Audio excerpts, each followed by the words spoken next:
यहाँ पे कुछ मैंने सीटीपी के पॉजिटिव टैग वर्ड्स नोट किए हैं। अगर आप इसे नोट डाउन करके और लर्न कर लेते हैं तो आप सीटीपी में 25 नंबर आसानी से ला सकते हैं। और ये टैग वर्ड जो है आपको किसी भी सब्जेक्ट के पेडागोजी में हेल्प करेगा, चाहे वो साइंस पेडागोजी हो या इंग्लिश पेडागोजी हो, हिंदी पेडागोजी हो या हिस्ट्री पेडागोजी हो, सब में कुछ ज़रूर हेल्प करेगा। तो देखिए यहाँ पे पहला यहाँ पे टॉपिक है positive keyword and tag word. यहाँ पे नोट्स कुछ दिए हुए हैं।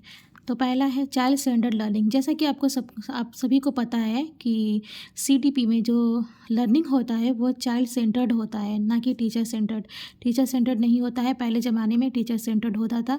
अब जो हम एनसीएफ जब से स्टार्ट हुआ लागू हुआ है तो उसमें चाइल्ड सेंटर्ड फॉलो करते हैं, मतलब बच्चे को हित में रख के ही एजुकेशन होता है। तो यहाँ पे देखिए लर्निंग कैसा होना चाहिए, छात्र केंद्रीय, मतलब बच्चे को हित में रख कर करना है और छात्र की पूरी तरह से भागीदारी हो लर्निंग में, वो सक्रिय भागीदारी करे, मतलब एक्टिव रहे, सक्रिय सीखे और हर एक चीज़ में इंटरैक्टिव रहे, मतलब पैसिव ना होकर एक्टिव रहे।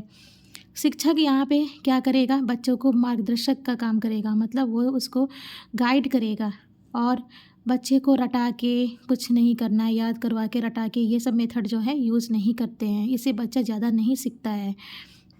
मोटिवेशन, प्रोत्साहन, बच्चों को प्रोत्साहित करना है, उसकी प्रशंसा करना है, पुरस्कार कर देना है।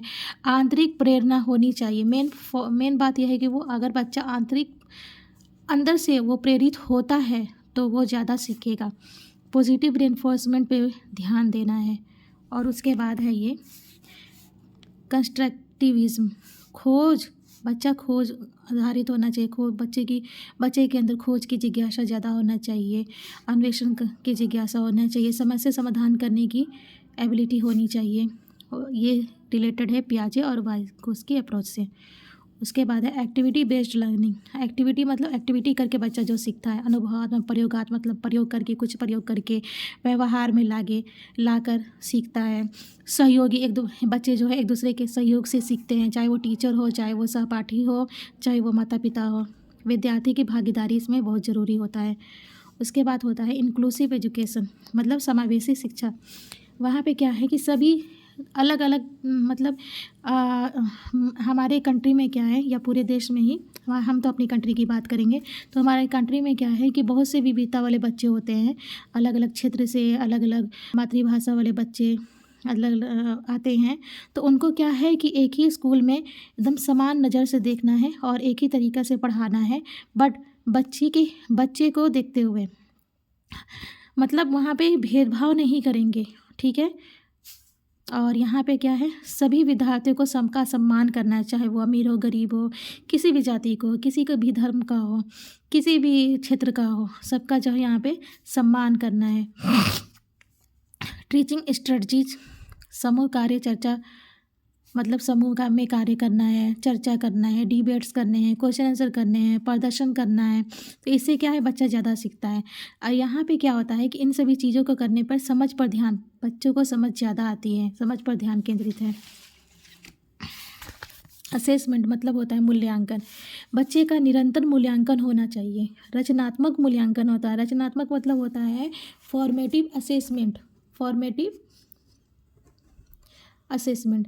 तो देखिए दो तरह के असेसमेंट होते हैं, एक फॉर्मेटिव असेसमेंट, एक सबमेटिव। सबमेटिव असेसमेंट जो होता है वो मतलब कि ईयर के एंड में, जैसे कि हमारे एग्ज़ाम एकदम लास्ट में होते हैं, ईयर के एंड में जो असेसमेंट होता है वो सबमेटिव असेसमेंट होता है। बट एनसीएफ 2005 के अकॉर्डिंग जो है फॉर्मेटिव असेसमेंट ज़्यादा अच्छा माना गया है, क्योंकि पढ़ाई के साथ साथ बच्चे का जो है मूल्यांकन हो जाना चाहिए, ताकि हमें पता चले कि बच्चे ने क्या सीखा है, कितना सीखा है। अगर कहीं कमी है तो हम अपने शिक्षण विधि में सुधार कर लें, ठीक है। अगर हम सबमेटिव असेसमेंट को फॉलो करते हैं तो पूरा ईयर ख़त्म हो जाएगा और हमें बहुत लास्ट में पता चलेगा, तो पूरा साल जो है मतलब वेस्ट जाएगा।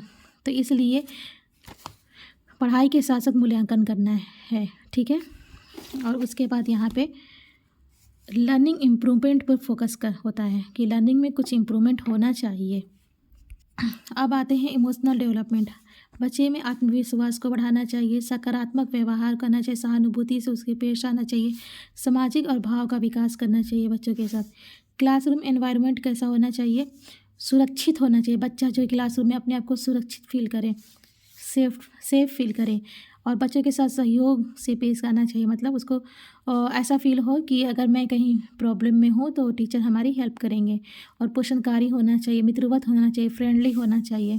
या इससे क्या होगा कि सकारात्मक वातावरण बनेगा और क्लासरूम में सकारात्मक वातावरण बनाया जाएगा।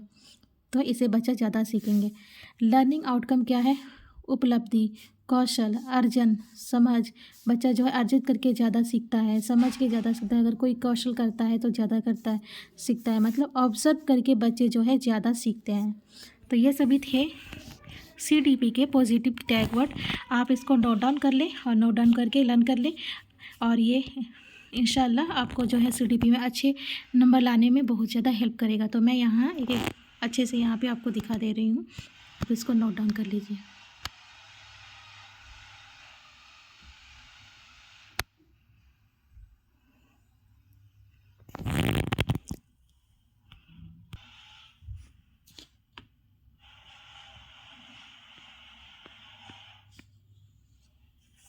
अगर मेरी वीडियो आपको अच्छी लगी होगी तो मेरे चैनल को सब्सक्राइब कर लेंगे और लाइक करना ना भूलेंगे। Thank you.